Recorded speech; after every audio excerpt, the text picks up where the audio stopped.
Good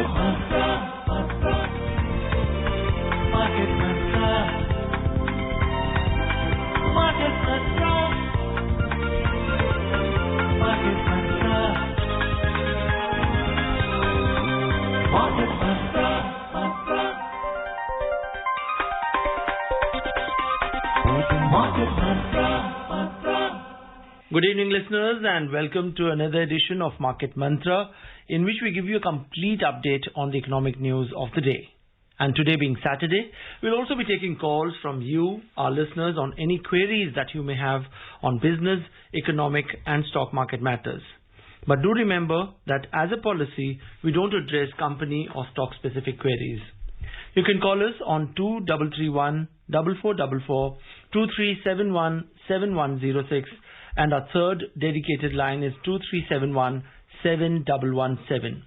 And if you're calling from outside Delhi, please prefix the STD code that's 011 before the numbers. I am Ranga Bhashyam, and with me is my co-anchor in Hindi, Vishal Sharma. धन्यवाद रंगा और नमस्कार हमारे सभी श्रोताओं को market मंत्र में आप सभी का स्वागत। प्रतिदिन की तरह आज भी हम ताजा आर्थिक समाचार आप तक लाएंगे।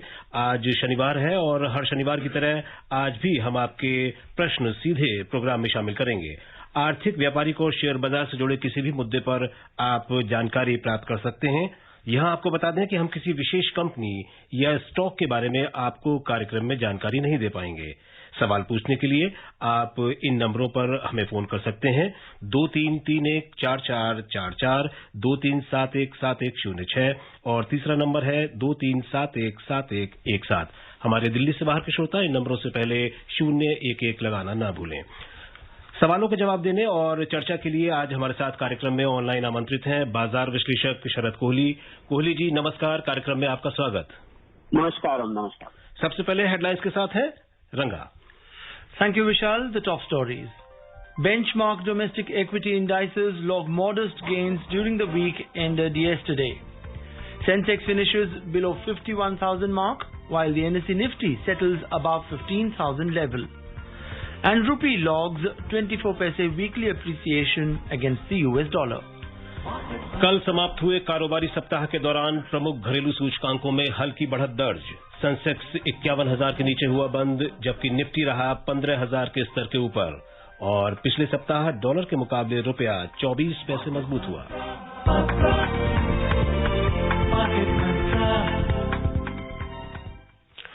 शुरुआत शेयर बाजार से कर लेते हैं। कल समाप्त हुए कारोबारी सप्ताह में प्रमुख घरेलू शेयर बाजारों में हल्की बढ़त दर्ज हुई। उतार चढ़ाव के बीच बॉम्बे स्टॉक एक्सचेंज का सेंसेक्स 51,000 के नीचे बंद हुआ, जबकि नेशनल स्टॉक एक्सचेंज का निफ्टी 15,000 के स्तर के ऊपर रहा। कारोबारी सप्ताह के दौरान वैश्विक बाजारों से मिले सकारात्मक संकेतों से सेंसेक्स और निफ्टी दोनों में हल्की बढ़त देखने को मिली। अमेरिका में 19 खरब डॉलर के प्रोत्साहन पैकेज को मंजूरी मिलने से वैश्विक शेयर बाजारों में बढ़त का रुख रहा। साथ ही यूरोपीय सेंट्रल बैंक के बॉन्ड खरीद तेज करने से भी निवेशकों की धारणाओं को बल मिला है। कारोबारी सप्ताह के दौरान सेंसेक्स 0.77% की वृद्धि से 387 अंक चढ़कर 50,792 पर पहुंच गया। निफ्टी भी 0.62% की वृद्धि से 93 अंक ऊपर 15,031 पर बंद हुआ। बीएसई मिड कैप इंडेक्स में 0.05% की मामूली गिरावट रही, जबकि स्मॉल कैप इंडेक्स में 1.3% की बढ़त दर्ज हुई। And now let's start taking phone calls. And joining us first this evening is Satish from Delhi. Good evening, Satish, and welcome to Market Mantra. हाँ जी, गुड इवनिंग जी।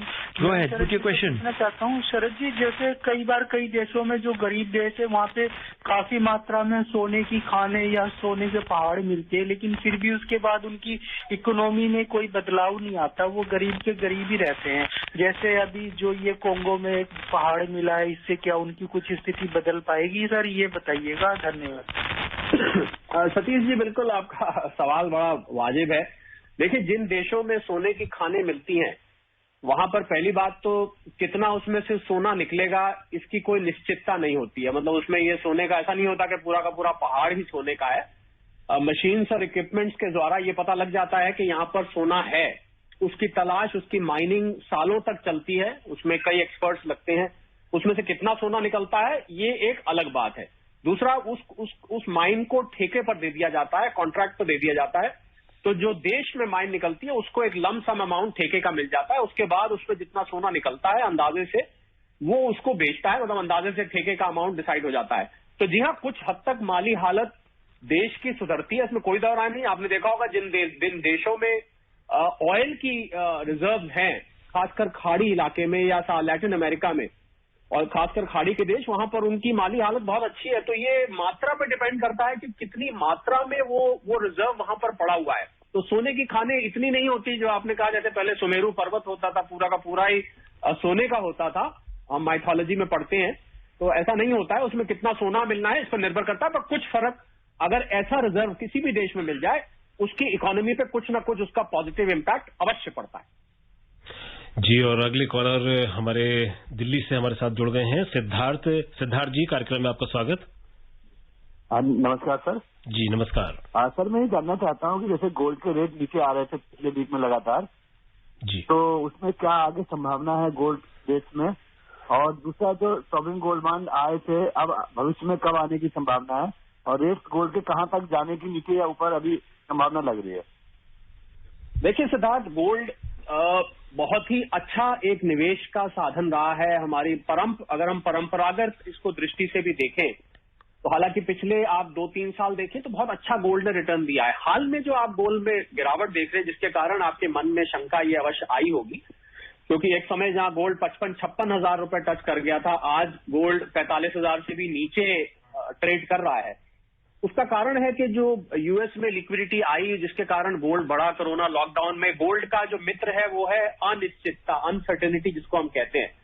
जो निश्चितता आती है, मतलब सर्टेनिटी आती है, लॉकडाउन से निकले, पूरी अर्थव्यवस्था विश्व की वापस पटरी पे आने लगी, गोल्ड धीरे धीरे कूल डाउन होने लग गया। हाल में जो आपने गिरावट देखी वो बॉन्ड यील्ड जो यूएस में बढ़ी, और बॉन्ड यील्ड जब 1.6% पहुंच गई तो निवेशकों ने, और दूसरा जो क्रिप्टो करेंसी एक नया ये निकल आया, और क्रिप्टो करेंसी में बिटकॉइन आज की हम कीमत देखें सुबह की तो करीब करीब $59,000 तक पहुंच चुका है। तो बहुत सारे निवेशक नए नए निवेश के एवेन्यूज ढूंढते रहते हैं। तो उन्होंने जो है पैसा कुछ निकाल के क्रिप्टो करेंसी में किया, कुछ बॉन्ड यील्ड की तरफ पैसा गया जो 10 ईयर की बॉन्ड यील्ड है। इन दो कारणों से सोना नीचे आया। आपका दूसरा सवाल था कि लंबी अवधि में मैं फिर भी मानता हूं कि सोना एक अच्छा निवेश है। आपके पोर्टफोलियो में 10 से 15% के करीब सोना अवश्य होना चाहिए, बहुत ज्यादा भी नहीं हो और ऐसा भी ना हो कि आप सोने से बिल्कुल ही दूर रहें। तो 10-15 मुझे लगता है लंबी अवधि की अगर हम बात करें, मतलब मैं लंबी अवधि से जब भी मैं बात करता हूं, मैं श्रोताओं को स्पष्ट कर दूं, मैं उसको कम से कम 1 साल से 3 साल या 5 साल की अवधि मान के चलता हूं। हालांकि 1 साल भी कम है, पर फिर भी मैं 1 साल से 5 साल मानता हूं। अगर आप रखेंगे तो सोना आपको अवश्य फायदा पहुंचाएगा। सॉवरेन गोल्ड बॉन्ड सरकार के समय समय पर आते रहते हैं। आपको अगली अनाउंसमेंट का वेट करना है कि आने वाला है। मुझे लग रहा है बहुत ज्यादा गैप नहीं होता अब 2 बॉन्ड इशू में, तो शीघ्र ही आएगा। Right. Now let's go across to Mumbai, where we have Rahul joining us on the program. Good evening and welcome to Market Mantra. जी, मैं मुंबई से राहुल पटेल बोल रहा हूँ। जी सर, मेरा सवाल ये है कि पिछले हफ्ते में ये था कि अमेरिका ने हमारे भारत से कुछ 219 अरब रुपया कुछ कर्ज लिया है, तो क्या ऐसा विकसित देशों को भी हमारे से उधार पैसा लेते हैं? और दूसरा सवाल ये है कि आने वाले समय में एग्रीकल्चर सेक्टर कैसे रहेगा? ओके राहुल जी, आपके 2 प्रश्न है। पहला प्रश्न है कि अमेरिका ने हमसे कर्ज लिया है। मेरी जानकारी में ऐसा नहीं है कि अमेरिका ने सीधा सीधा हमसे कर्ज लिया है। अमेरिका को कर्ज लेने की फिलहाल जरूरत नहीं है। अमेरिका ने अभी अभी $1.9 ट्रिलियन का एक रिलीफ पैकेज अपनी अर्थव्यवस्था के लिए रिलीज किया है, जिसको अलग अलग हिस्सों में इस्तेमाल के लिए बांटा गया है। और ज्यादातर अमेरिका ने जो लिक्विडिटी ली है, पहले हमने देखा कि पहले $2.2 ट्रिलियन का उन्होंने एक स्टिमुलस पैकेज निकाला, उसके बाद $900 बिलियन का एक केयर्स करके पैकेज निकाला, उसके बाद तो करीब करीब $5 ट्रिलियन का अमेरिका आज तक कोरोना होने के बाद रिलीज कर चुका है। और ज्यादातर ऐसा माना जाता है, एक अर्थशास्त्री होने के नाते भी मैं आपको ये बता सकता हूं कि वहां पर उन्होंने मॉनेटरी मेथड यूज किया, मतलब प्रिंटिंग ऑफ करेंसी जिसको हम कहते हैं, जो नोट छापते हैं, पूरी अर्थव्यवस्था के पैरामीटर्स को ध्यान में रखते हुए वो नोट छापे। इसी कारण से वहां पर इस समय लिक्विडिटी बहुत हो गई है और इन्फ्लेशन की आशंका जताई जा रही है। इसी के कारण बॉन्ड यील्ड भी बढ़ गए हैं। तो ऐसा नहीं है, मुझे लग रहा है आपने कहां से ये बात सुनी है कि अमेरिका ने भारत से कर्ज लिया है। ये हो सकता है कि कुछ वैक्सीन जैसे भारत से सप्लाई हुई है, या वैक्सीन की कोई डील हुई हो, कोई फार्मास्यूटिकल की डील हुई हो या कोई ट्रेड डील हुई हो, उससे संबंधित वो पैसा खड़ा आपको बैलेंस में दिख सकता है। पर ऐसा सीधा सीधा कर्ज अमेरिका भारत से आज तक आपने नहीं लिया। दूसरा, आपने एग्रीकल्चर का पूछा। एग्रीकल्चर का भविष्य तो बहुत उज्जवल है। आपने देखा कोरोना के दौरान अगर कोई सेक्टर मजबूती से चल रहा था, जिसमें ग्रोथ दिखाई दी, 3 से 4% की ग्रोथ दिखाई दी, जबकि बाकी की अर्थव्यवस्था नेगेटिव में चली गई थी, उसमें वो एग्रीकल्चर था। तो मुझे लग रहा है भारत की 60 से 70% आबादी कृषि क्षेत्र पर प्रत्यक्ष या अप्रत्यक्ष रूप से निर्भर करती है। तो ऐसे देश में हमें लगता है कि आज भी भारत में फूड के भंडार हमारी जरूरतों से ज्यादा है। मुझे लग रहा है कि सरकार ने जो भी कदम हाल में उठाए हैं एग्रीकल्चर इंफ्रास्ट्रक्चर को लेके, चाहे किसान क्रेडिट कार्ड हो, चाहे ई-नैम हो, जितने भी सरकार ने कदम उठाए हैं, मुझे लग रहा है भारत में कृषि क्षेत्र का भविष्य बहुत। तो मुझे भारत पूरी दुनिया की, मतलब 1-2 देश नहीं, पूरी दुनिया की खाद्य पदार्थों की पूर्ति करता हुआ एक स्रोत नजर आता है। जी, और अब अनिल खरबंदा सवाल पूछना चाहते हैं दिल्ली से। जी खरबंदा जी, कार्यक्रम में स्वागत आपका। जी, मैं दिल्ली से डॉक्टर अनिल किशोर खरबंदा बोल रहा हूँ जी। And I am visually impaired. तो मैं पूछना चाहता हूँ कि जैसे कंजम्पशन और प्रोडक्शन 2 इंपॉर्टेंट फंक्शंस हैं या फीचर्स हैं इकोनॉमी के। सबसे पहली बात तो शरद कोहली जी का मैं भूरी प्रशंसा करूंगा कि वो बहुत अच्छा विस्तार से उत्तर देते हैं, जिससे बहुत तसल्ली और आश्वासन तस्कीन मिल जाती है। बहुत ये 27 फरवरी को बहुत अच्छा उन्होंने दिया था और आज भी अच्छा दे रहे हैं जी। तो मैं कहना चाहता हूँ कि जैसे एक तो इकोनॉमीज ऑफ स्केल, इसको समझाइए कभी टाइम मिले तो। Economies of small scale, economies of large scale, ये क्या कंट्रीज से वीक और पावरफुल कंट्रीज के साथ संबंधित है? और सेकेंडली, ये कंजम्पशन ड्रिवन इकोनॉमी क्या है और डिमांड ड्रिवन इकोनॉमी तो सप्लाई ड्रिवन इकोनॉमी, ये यानी किस बात की ओर संकेत करते हैं? प्लीज ये बताइए जरा। पहले तो डॉक्टर खरबंदा, आपकी जरा नवाजी का शुक्रिया। हम अपना सिर्फ काम करते हैं, हमारा चेष्टा यही रहती है कि मार्केट मंत्रा के जितने भी श्रोता हैं उनकी समस्या, उनकी आशंकाएं, उनकी संशय जो भी हैं उनको दूर किया जाए।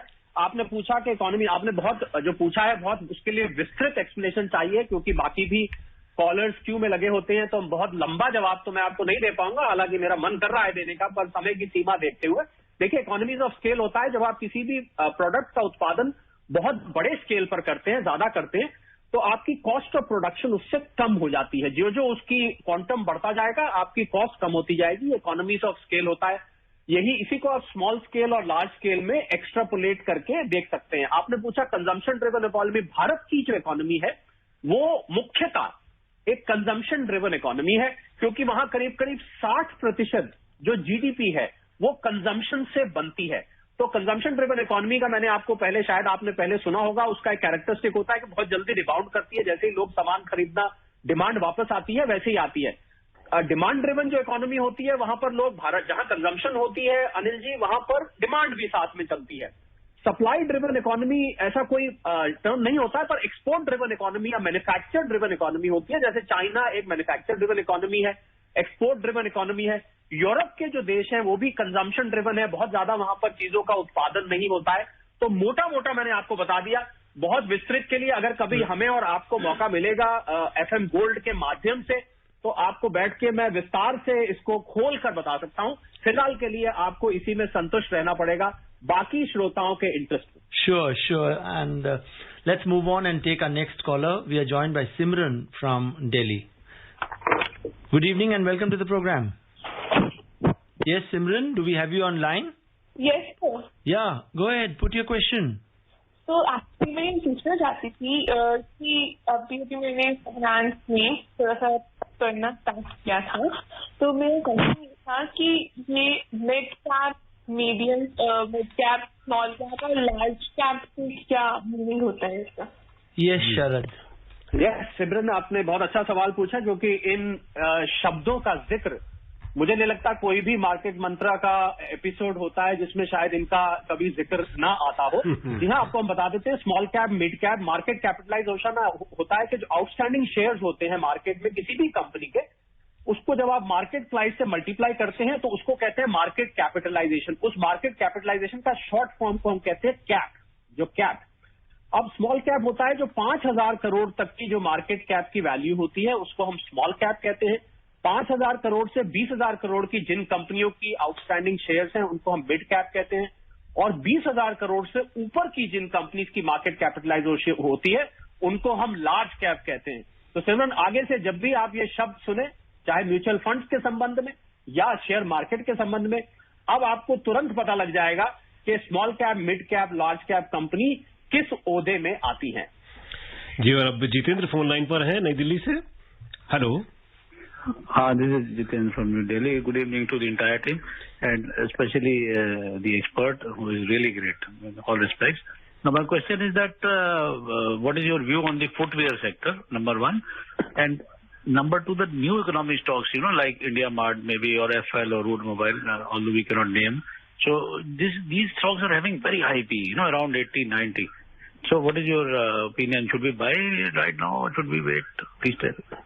Thank you. Jitendra ji, first of all, my humble thanks to you for your liking the program. It was all the hard work of the Market Mantra team. It's a joint effort. No individual can take the credit. Your first question is about the footwear industry. I would like to very specifically say here that Indian footwear industry has got a very bright future. In this program, we are generally do not name companies.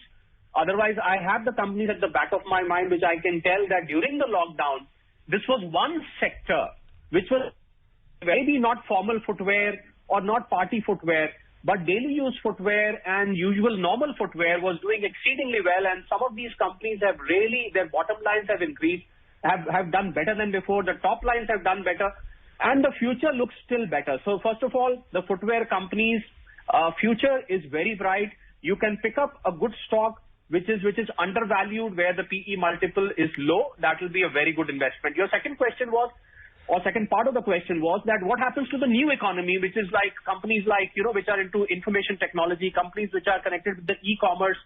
Even if their PE multiples are higher, you see, you need to understand here, Jitendra ji, that PE multiples of old economy stocks and PE multiples of new economy stocks, you will find a lot of difference. Whereas old economy stocks on a PE multiple of half the new economy stocks are said to be on a higher PE multiple.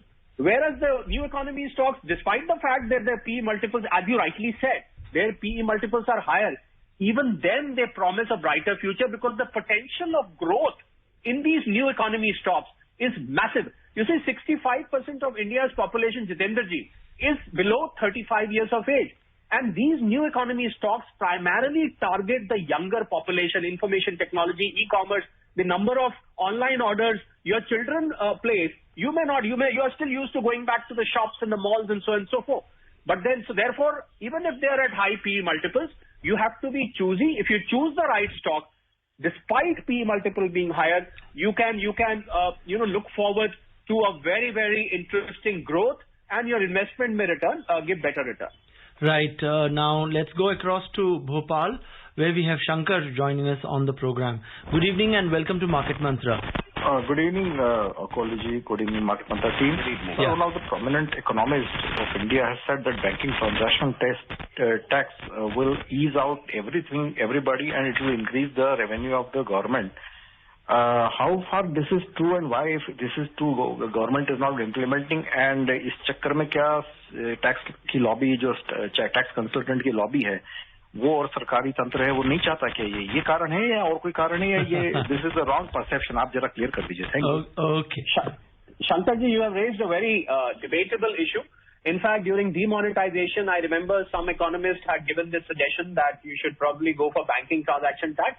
Well, if I answer your question briefly, although your point needs a very, very elaborate explanation, but to make it brief, that even if banking transaction tax leads to an increase in revenue, you must understand that Indian income tax has been there since 1961.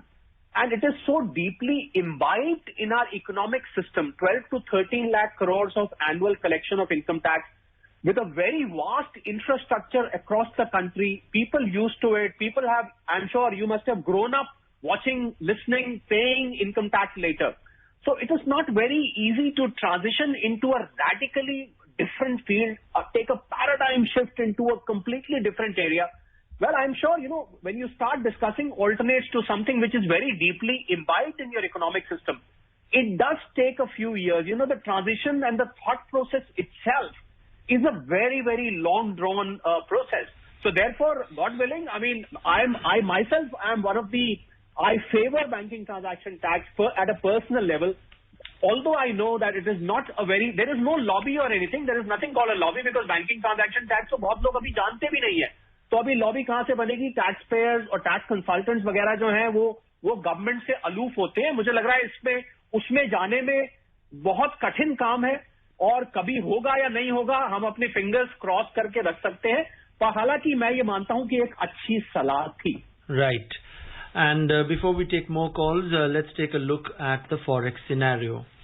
The rupee in the business week ended yesterday appreciated 24 paise to settle at 72 rupees and 79 paise against the US dollar. The domestic unit rose during the week mainly due to gains in the domestic equity markets and weakness in the American currency. During the week, the dollar index, which indicates the US dollar's strength against a basket of 6 other leading currencies, fell around 0.3% to 90.68. And now let's continue with our phone calls. We have SPS Jain joining us in the program. Good evening, Mr. Jain, and what is that you want to talk about? Good evening Kohli ji. Good evening. आपके style का भी मैं भी बड़ा ही शौकीन हूँ, खासतौर से टीवी पर जब आप बढ़िया बढ़िया ड्रेस पहन के आते हैं. अभी तो सिर्फ आपकी मधुर आवाज सुनाई दे रही है.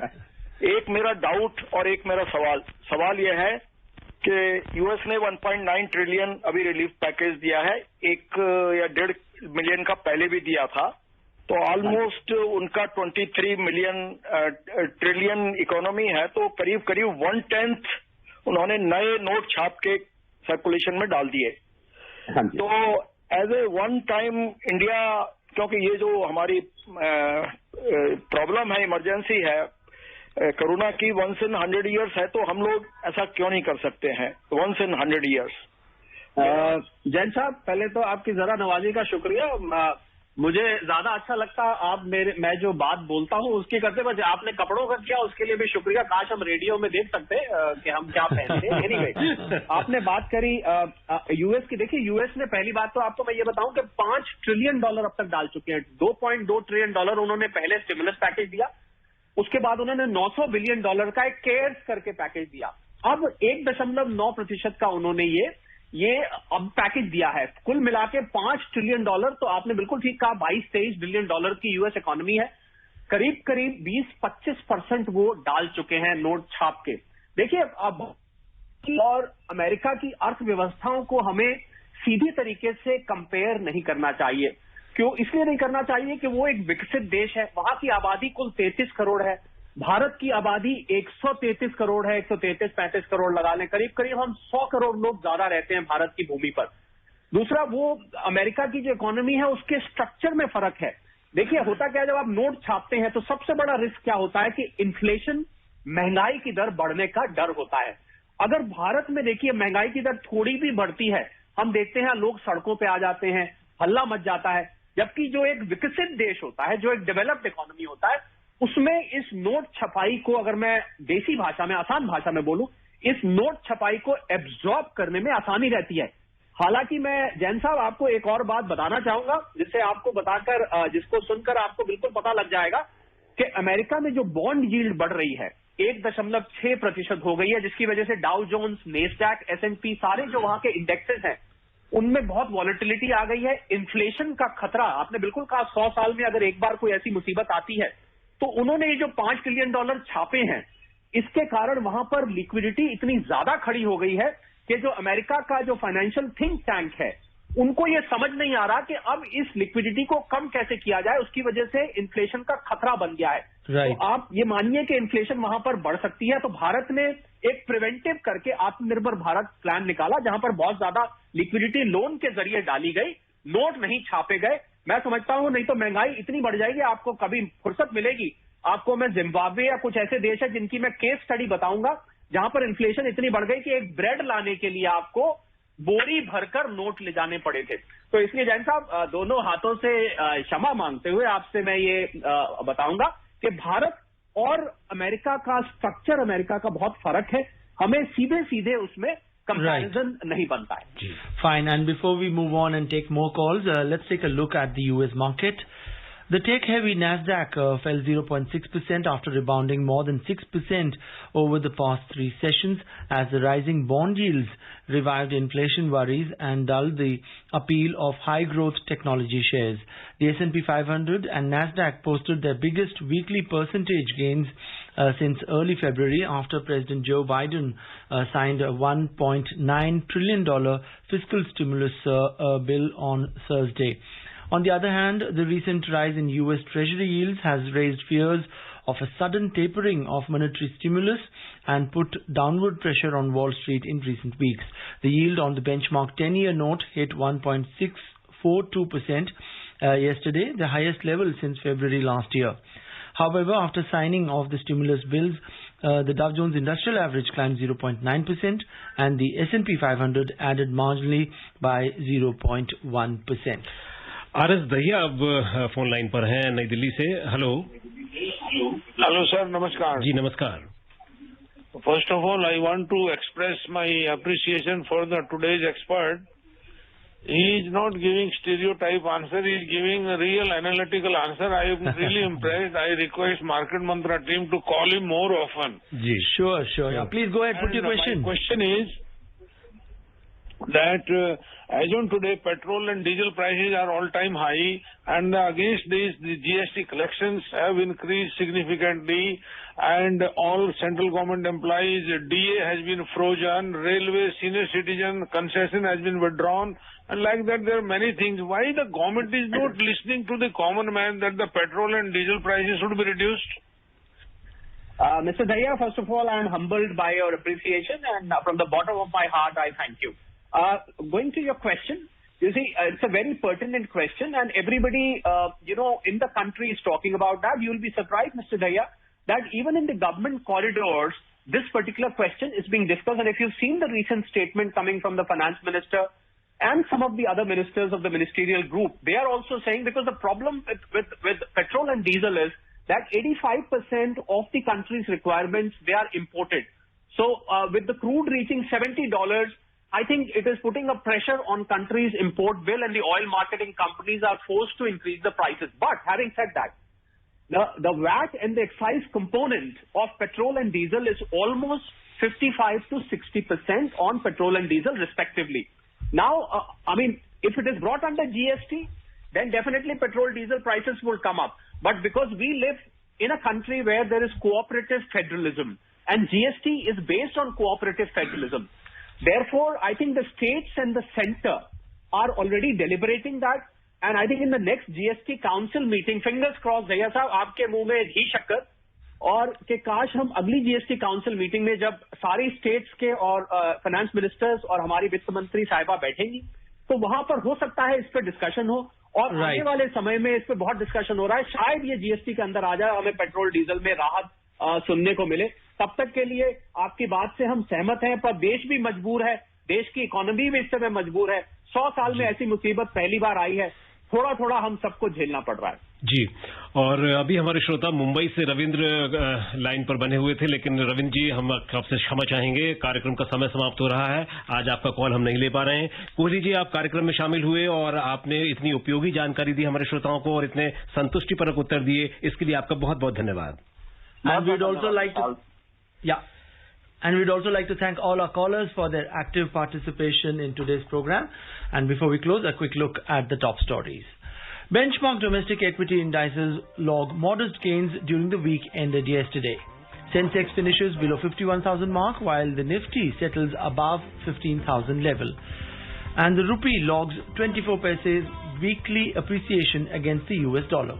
And with that, we come to the end of this edition of Market Mantra, the program that gives you a complete roundup of all that's happening in the world of business, economics and the stock markets. But for now, from the entire team of Market Mantra, thank you so much for joining us. Goodbye and have a wonderful weekend. Market Mantra, Market Mantra, Market Mantra.